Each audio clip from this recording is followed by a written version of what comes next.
പിതാവിൻ്റെയും പുത്രൻ്റെയും പരിശുദ്ധാത്മാവിൻ്റെയും നാമത്തിൽ ആമേൻ. കർത്താവായ ഈശോയെ, അങ്ങയുടെ എല്ലാ മക്കളെയും അങ്ങയുടെ കരങ്ങളിലേക്ക് സമർപ്പിച്ച് പ്രാർത്ഥിക്കുന്നു. ഒരു ദിവസം കൂടി ഞങ്ങൾക്ക് ഒരുമിച്ച് പ്രാർത്ഥിക്കാനും ഞങ്ങളുടെ കുടുംബങ്ങളെയും ഞങ്ങളുടെ മക്കളെയും ഞങ്ങളെല്ലാ നിയോഗങ്ങളോടും കൂടി തിരുമുമ്പിൽ സമർപ്പിച്ച് പ്രാർത്ഥിക്കാനും അങ്ങ് ഞങ്ങൾക്ക് നൽകിയിരിക്കുന്ന വലിയ അഭിഷേകത്തെ ഓർത്ത്, ഈ സമയത്തെ ഓർത്ത്, ഈ കൂട്ടായ്മയെ ഓർത്ത് ഞങ്ങൾ അങ്ങേക്ക് നന്ദി പറയുന്നു. ഇതുവരെ ഞങ്ങളുടെ കൂട്ടായ്മയിൽ ഞങ്ങൾ ഒരുമിച്ച് പ്രാർത്ഥിച്ചപ്പോൾ ഞങ്ങളുടെ മേല്, ഞങ്ങളുടെ കുടുംബങ്ങളുടെ മേൽ ചൊരിഞ്ഞ എല്ലാ കൃപകളെ ഓർത്ത്, അനുഗ്രഹങ്ങളെ ഓർത്ത് ഞങ്ങൾ അങ്ങയെ ആരാധിക്കുന്നു. കർത്താവ്, ഈ നിമിഷം അങ്ങയുടെ ഈ പ്രിയപ്പെട്ട മക്കളെ അങ്ങ് സ്വർഗം തുറന്ന് അനുഗ്രഹിക്കണമേ. അങ്ങയുടെ മക്കളെ അവിടുന്ന് ആശീർവദിക്കണമേ. ഇവരോട് അങ്ങ് കരുണ കാണിക്കണമേ.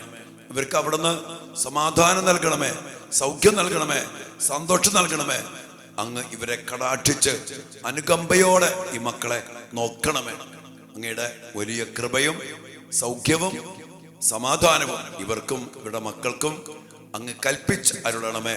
പിശാചിക സ്വാധീനങ്ങളെ, അന്ധകാര ശക്തികളെ, രോഗപീഠകളെ, ആധിപത്യങ്ങളെ, അധികാരങ്ങളെ യേശുനാമത്തിൽ ബന്ധിച്ച് ബഹിഷ്കരിക്കുന്നു. കർത്താവേ, അങ്ങയുടെ സമൃദ്ധി ഈ മക്കൾക്കെല്ലാം നൽകി അനുഗ്രഹിക്കണമേ, ഇപ്പോഴും എപ്പോഴും എന്നേക്കും ആമേൻ. പ്രിയപ്പെട്ട ദൈവമക്കളെ, നമ്മുടെ മക്കൾക്ക് വേണ്ടി പ്രാർത്ഥിക്കുമ്പോൾ ഇന്ന് നമ്മൾ പ്രത്യേകം നിയോഗം വെച്ച് പ്രാർത്ഥിക്കുക. നമ്മുടെ മക്കള് ദൈവത്തിന്റെ കൽപ്പനകളും ദൈവത്തിന്റെ വചനം, ദൈവത്തിന്റെ പ്രമാണം, ദൈവത്തിന് അരുൾ ചെയ്യപ്പെട്ട കാര്യങ്ങൾ അനുസരിച്ച് ജീവിക്കണം. ചിലപ്പോഴും പറയും, ദൈവം ഉണ്ടാക്കിയ പ്രോഡക്റ്റാണ് നമ്മൾ. എഫേസ്യസ് 2:10 നമുക്ക് സുപരിചിതമാണ്. നാം ദൈവത്തിന്റെ കരവേലയാണ്. അപ്പോൾ ഈ കരവേലയായ നമ്മൾ ഒരു പ്രോഡക്റ്റ്, അത് എങ്ങനെ ഉപയോഗിക്കണം, എന്തിനു വേണ്ടി ഉപയോഗിക്കണം, അതിനെക്കുറിച്ചൊക്കെ ഒരു മാനുവലി പറയുന്ന പോലെ കർത്താവ് തൻ്റെ മക്കൾക്ക് തൻ്റെ കരവേല നന്നായിട്ട് പോകാൻ, ഫലം പുറപ്പെടുവിക്കാൻ, അനുഗ്രഹിക്കപ്പെടാൻ, സമാധാനമുണ്ടാകാൻ, സന്തോഷമുണ്ടാകാൻ, ഒത്തിരിയേറെ അനുഗ്രഹം പ്രാപിച്ച് ഫലങ്ങൾ പുറപ്പെടുവിക്കാൻ വേണ്ടി കർത്താവ് സൃഷ്ടിച്ച കരവേല, ആ ഫലം പുറപ്പെടുവിക്കണമെങ്കിൽ ഈ മാനുവൽ എന്ന് പറഞ്ഞാൽ കർത്താവിന്റെ കൽപ്പനകളും വചനവും ചട്ടങ്ങളും നിയമങ്ങളും പാലിക്കണം. നമ്മൾ അതിനുവേണ്ടി 119 സങ്കീർത്തനത്തിന്റെ 34 വചനം, ശക്തമായൊരു വചനമാണ്. ഇവിടെ പറയാണ്, ഞാൻ അങ്ങയുടെ പ്രമാണം പാലിക്കാനും പൂർണ്ണ ഹൃദയത്തോടെ അതനുസരിക്കാനും വേണ്ടി എനിക്ക് അറിവ് നൽകണമേ. കർത്താവിന്റെ വലിയൊരു ഇടപെടൽ എന്താണ്? എൻ്റെ അങ്ങയുടെ കൽപ്പനകൾ പാലിക്കാനും പൂർണ്ണ ഹൃദയത്തോടെ അനുസരിക്കാനും വേണ്ടി എനിക്ക് ഈ കൽപ്പനകളില്, ഈ വചനങ്ങളില്, ഈ പ്രമാണങ്ങളില് അറിവ് നൽകണമേ. മക്കളെ, കർത്താവിന്റെ വചനം അറിഞ്ഞാൽ, കർത്താവിന്റെ പ്രമാണം അറിഞ്ഞാൽ, അതാണ് ഈശോ പറയുന്ന വിശുദ്ധ ലിഖിതങ്ങളോ ദൈവത്തിന്റെ ശക്തിയോ അറിയാത്തത് കൊണ്ടല്ലേ നിങ്ങൾക്ക് തെറ്റുപറ്റുന്നത്. എൻ്റെ പ്രിയപ്പെട്ട മക്കളെ, അറിയണം. ഫോർ എക്സാമ്പിൾ, ദൈവത്തിന്റെ വചനം, കൽപ്പന, പ്രമാണം, അതിന്റെ വൈശിഷ്ട്യം, അതിന്റെ ശക്തി, അതിന്റെ ഫലദായകത്വം, അതിന്റെ സാന്നിധ്യം എന്താണ്? ദൈവം തന്നെയാണ്. ദൈവത്തിന്റെ വചനം ദൈവം തന്നെയാണ്. അത് അറിഞ്ഞാൽ നമ്മളും നമ്മുടെ മക്കളൊക്കെ ദൈവത്തിന്റെ വചനം, കൽപ്പന എങ്ങനെ പാലിക്കും? പറയാ, പൂർണ്ണ ഹൃദയത്തോടെ അനുസരിക്കാനും പാലിക്കാനും വേണ്ടി എനിക്ക് അവയിൽ അറിവ് നൽകണമേ. ഞാൻ ഇടയ്ക്ക് ഇങ്ങനെ ഓർക്കും, വിശുദ്ധ കുർബാനയെ കുറിച്ചൊക്കെ ശരിക്കും അറിഞ്ഞാൽ, ഈ ദിവസങ്ങളൊക്കെ നമ്മുടെ പ്രിയപ്പെട്ട ഡാനിയലച്ചൻ വിശുദ്ധ കുർബാനയെ കുറിച്ച് 40 ദിവസത്തെ ദിവ്യകാരുണ്യ വിടുതൽ ശുശ്രൂഷ നടത്തുമ്പോൾ വിശുദ്ധ കുർബാനയെ കുറിച്ചൊക്കെ അറിവ് നൽകും. മക്കളെ, ഇത് അറിഞ്ഞാൽ, അറിയാതെ തന്നെ വിശുദ്ധ കുർബാന ബന്ധം കൂടും. വിശുദ്ധ കുർബാനയ്ക്ക് ദേവാലയത്തിൽ ആളുകൾ നിറയും. ദിവ്യകാരുണ്യം സ്വീകരിക്കാൻ ആളുകൾ ഓടിക്കൂടും, അതിനുവേണ്ടി ഒരുങ്ങും, അതിനുവേണ്ടി കഷ്ടപ്പെടും, അതിനുവേണ്ടി വില കൊടുക്കും. ദിവ്യകാരുണ്യത്തിന് മുമ്പില് മണിക്കൂറുകൾ ഇരുന്ന് പ്രാർത്ഥിക്കും. എനിക്കറിയാം, ഈ അറിവ് കിട്ടിയ അനേക യുവമക്കള്, രാവും പകലുമില്ലാതെ ദൈവത്തെ ആരാധിക്കുന്ന മക്കള്, ഒരു ദിവസം പോലും കുർബാന മുടങ്ങാത്ത മക്കള്, അപ്പം നമ്മളിന്ന് വഴിതെറ്റി പോയ മക്കൾ, അല്ലെങ്കിൽ പല പല തെറ്റായ സ്നേഹബന്ധം, കൂട്ടുകെട്ട്, അല്ലെങ്കിൽ ലഹരി, അനുസരണക്കേട്, മൊബൈൽ അടിമത്വം, ഇതിലൊക്കെ പെട്ടുപോയ മക്കൾക്ക് അത് മാറാൻ വേണ്ടി പ്രാർത്ഥിക്കണതിന് മുമ്പ് നമ്മളിങ്ങനെ പ്രാർത്ഥിക്കുക, കർത്താവേ എന്താണെന്ന് എനിക്ക് പറഞ്ഞേ, കർത്താവേ അങ്ങയുടെ പ്രമാണം പാലിക്കാനും പൂർണ്ണ ഹൃദയത്തോടെ അനുസരിക്കാനും വേണ്ടി ഞങ്ങളുടെ മക്കൾക്ക് വചനത്തെക്കുറിച്ച്, കൽപ്പനകളെക്കുറിച്ച്, പ്രമാണങ്ങളെക്കുറിച്ച് അറിവ് നൽകണമേ. വിശുദ്ധ കുർബാനയെക്കുറിച്ച് അറിവ് നൽകണമേ. കൂദാശകളെക്കുറിച്ച് അറിവ് നൽകണമേ. സക്രാരിയെക്കുറിച്ച് അറിവ് നൽകണമേ. വിദ്യാരാധന ആലയത്തെക്കുറിച്ച് അറിവ് നൽകണമേ. ഈ അറിവ് കിട്ടിയാൽ അങ്ങനെ പ്രിയപ്പെട്ട മക്കളെ, നമ്മുടെ മക്കൾ ആരും വഴിതെറ്റിപ്പോയില്ല. അറിയാത്തത് കൊണ്ടാണ്. വിശുദ്ധ ലിഖിതങ്ങളോ ദൈവത്തിന്റെ ശക്തിയോ അറിയാത്തത് കൊണ്ട്. അതുകൊണ്ട് ഈ അറിവ് ലഭിക്കാൻ വേണ്ടി നമ്മൾ പ്രത്യേകം നിയോഗം വെച്ച് പ്രാർത്ഥിക്കുന്ന മക്കൾക്ക് വേണ്ടി തന്നെ പ്രാർത്ഥിച്ചാൽ പോരാ. നമുക്കിവിടെ തനിക്ക് വേണ്ടിയാ പ്രാർത്ഥിക്കുന്നത് സങ്കീർത്തകൻ, എനിക്ക്. അതുകൊണ്ട് നമുക്ക് വേണ്ടി പ്രാർത്ഥിക്കാം, നമ്മുടെ കുടുംബത്തിന് വേണ്ടി പ്രാർത്ഥിക്കാം.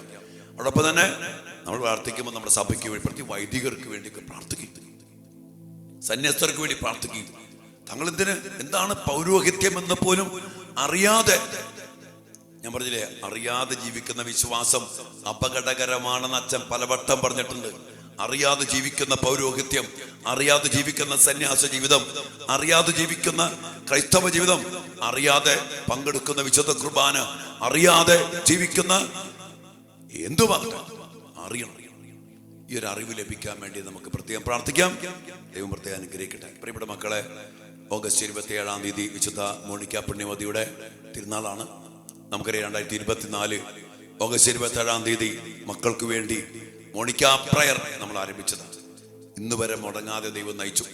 നമ്മൾ ഇത് 2ാം വാർഷികത്തിലേക്ക് പ്രവേശിക്കുമ്പോൾ നാളെ മുതൽ 7 ദിവസം, 21 അങ്ങനെ 27-ാം തീയതി വരെ 7 ദിവസം നമ്മൾ മോണിക്ക പുണ്യവതിയുടെ മധ്യസ്ഥത്തിൽ പ്രത്യേകം പ്രാർത്ഥിക്കണം. മോണിക്ക പ്രയർ ഒരിക്കലും 7 ദിവസത്തേക്ക് നമ്മൾ ശക്തമായി പ്രാർത്ഥിച്ച് 7-ാം ദിവസം 27-ാം തീയതി നമ്മൾ ശക്തമായ സാന്നിധ്യത്തില് വിശുദ്ധ മോണിക്ക പുണ്യവതിയുടെയും വിശുദ്ധ അഗസ്തീനോസിന്റെ മധ്യസ്ഥത്തില് നമ്മുടെ മക്കളെ ഉണർത്തി സമർപ്പിച്ച് പ്രാർത്ഥിക്കണം.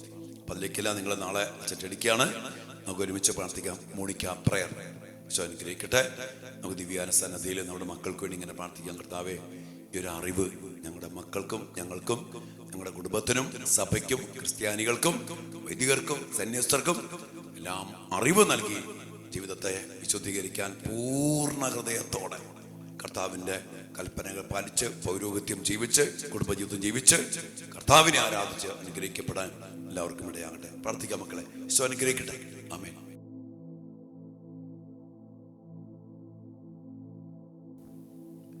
പരിശുദ്ധ പരമ ദിവ്യകാരുണ്യ ഈശോയ്ക്ക് എന്നേരവും ആരാധനയും സ്തുതിയും പുകഴ്ചയും ഉണ്ടായിരിക്കട്ടെ. ദിവ്യകാരുണ്യ ഈശോയെ, അങ്ങയുടെ മക്കളായ ഞങ്ങളെ അങ്ങ് എന്തുമാത്രമാണ് സ്നേഹിക്കുന്നത്. ആ സ്നേഹത്തിലേക്ക് ഞങ്ങളെ അവിടുന്ന് ചേർത്ത് പിടിക്കുന്നു. ഈശോയെ, പലപ്പോഴും ഞങ്ങളത് അറിയാതെ പോകും. അങ്ങയുടെ പ്രമാണങ്ങൾ എന്തിനു വേണ്ടി, അങ്ങയുടെ വചനങ്ങളും നിയമങ്ങളും ചട്ടങ്ങളും എന്തിനു വേണ്ടി? അത് ഞങ്ങളെ രക്ഷിക്കാനും അനുഗ്രഹിക്കാനും വേണ്ടിയാണ്. പക്ഷെ അറിയാതെ പോകുന്നു കർത്താവേ. അതുകൊണ്ട് സങ്കീർത്തകനെ പോലെ ഞങ്ങളും ഞങ്ങൾക്ക് വേണ്ടി, ഞങ്ങളുടെ മക്കൾക്ക് വേണ്ടി, ഞങ്ങളുടെ കുടുംബങ്ങൾക്ക് വേണ്ടി, ഞങ്ങളുടെ കുടുംബാംഗങ്ങൾക്ക് വേണ്ടി ഞങ്ങൾ പ്രാർത്ഥിക്കുന്നു. കർത്താവെ, പൂർണ്ണ ഹൃദയത്തോടെ അങ്ങേ അറിഞ്ഞ് അങ്ങയുടെ വചനം ജീവിക്കാൻ, വചനത്തെക്കുറിച്ച്, കൽപ്പനകളെക്കുറിച്ച്, പ്രമാണങ്ങളെക്കുറിച്ച് ഞങ്ങൾക്ക് അറിവ് നൽകണം. ഞങ്ങളുടെ മക്കൾക്ക് കൂദാശ ജീവിതം, വിശുദ്ധ കുർബാന, വിശുദ്ധ കുംഭസാരം, ദിവ്യ കാരുണ്യം, നിത്യാരാധന, വിശുദ്ധ കുർബാനയുടെ പങ്കാളിത്തം, അതിനെക്കുറിച്ചൊക്കെ ഒരറിവ് ഞങ്ങൾക്ക് നൽകണം. ഈശോയെ, അങ്ങ് അറിവ് കൊടുത്ത അനേക മക്കള് തീവ്രവാദികളെ പോലെ, ചാവേറുകളെ പോലെ, പാപത്തെക്കാൾ മരണമെന്ന് പറഞ്ഞ് വിശുദ്ധ ജീവിതം ജീവിക്കുന്ന എത്രയോ മക്കളുണ്ട്. ഈശോയെ, അതുപോലെ ഞങ്ങളുടെ മക്കളെ അനുഗ്രഹിക്കണം, അറിവ് നൽകണം, ഞങ്ങളുടെ കുടുംബങ്ങൾക്ക് അറിവ് നൽകണം. അങ്ങ് പറഞ്ഞില്ലേ, വിശുദ്ധ ലിഖിതങ്ങളോ ദൈവത്തിന്റെ ശക്തിയോ അറിയാത്തത് കൊണ്ടാണ് ഞങ്ങൾക്ക് തെറ്റുപറ്റുന്നത്.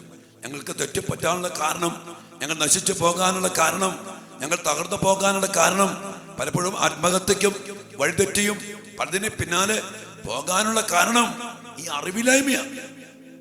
അങ്ങേ അറിഞ്ഞ പിന്നെ ആരാ ഈശോയെ അങ്ങേ വിട്ടു പോണേ? കർത്താവ്, ഈ അറിവ് അങ്ങയുടെ മക്കൾക്ക് നൽകണമേ. പ്രാർത്ഥിക്കും മക്കളെ, ഈശോയോട് പ്രാർത്ഥിക്കും. ഈശോയെ, അറിവ് അങ്ങ് കൂടെ ഉണ്ടെങ്കിൽ ഒന്നിനും കുറവുണ്ടാകത്തില്ല എന്ന അറിവ് ദാവീദിന് കിട്ടിയപ്പോ ദാവീദിന് ധൈര്യം. ഗോലിയാത്തിന് മുമ്പിൽ പോലും എന്ത് ശക്തിയാ നിൽക്കുന്നത്, പേടിക്കാതെ. കർത്താവ്, ഈ അറിവ് ഞങ്ങളുടെ മക്കൾക്ക് നൽകണം. പേടിച്ചിരിക്കുന്ന മക്കള്, വഴിതെറ്റിപ്പോയ മക്കള്, തെറ്റായ സ്നേഹബന്ധത്തിൽ കുടുങ്ങിപ്പോയ മക്കള്, മൊബൈൽ അടിമത്തിപ്പെട്ടുപോയ മക്കള്, പഠനം മുടങ്ങിപ്പോയ മക്കള്, ജീവിതത്തില് തോറ്റ പിൻവാങ്ങിയിരിക്കുന്ന മക്കൾ, കർത്താവ്, ഈ അറിവ് അങ്ങയുടെ വചനത്തിലുള്ള അറിവ്, കൽപ്പനകളുടെ അറിവ്, അങ്ങയെക്കുറിച്ചുള്ള അറിവ്, ഈ ദിവ്യകാരുണ്യത്തിൽ അങ്ങ് ഞങ്ങൾക്ക് വേണ്ടി ചെയ്യുന്ന മഹാകാര്യങ്ങളെ കുറിച്ചുള്ള അറിവ് സ്വയം ഞങ്ങൾക്ക് നൽകണം, ഞങ്ങളുടെ മക്കൾക്ക്. പ്രാർത്ഥിക്കും മക്കൾ. ദിവ്യകാരുണ്യ സന്നിധിയിൽ ഈ അറിവിനായി പ്രാർത്ഥിച്ചുകൊണ്ട് അവിടുത്തെ ആശീർവാദത്തിലൂടെ ഈ അറിവ് നമ്മിലേക്കും നമ്മുടെ മക്കളിലേക്കും കൈമാറപ്പെടാനും നിറയപ്പെടാനും വേണ്ടി പ്രാർത്ഥിച്ചുകൊണ്ട് നമുക്ക് ഈശ്വര ആശീർവാദത്തിന് വേണ്ടി ഒരുങ്ങി പ്രാർത്ഥിക്കാം മക്കളെ. പരിശുദ്ധ ശരീരത്താലും വിലയേറിയ രക്തത്താലും പാപത്തിൻ കറകളിൽ നിന്നും മർത്യനു നീ മോചനമേകി സകലേശാ ദിവ്യ കടാക്ഷം തൂകണമേ വത്സല സുതരിൽ നിർമ്മലരായി ജീവിച്ചിടുവാൻ ചിന്തണമേ ദിവ്യവരങ്ങൾ.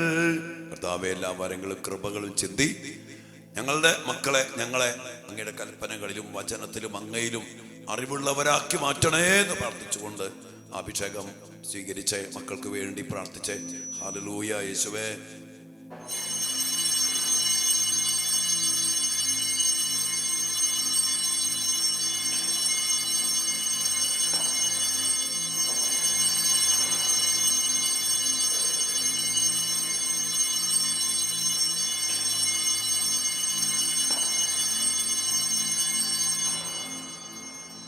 പരിശുദ്ധ പരമ ദിവ്യകാരുണ്യ ഈശോയ്ക്ക് നേരവും ആരാധനയും സ്തുതിയും പുകഴ്ചയും ഉണ്ടായിരിക്കട്ടെ.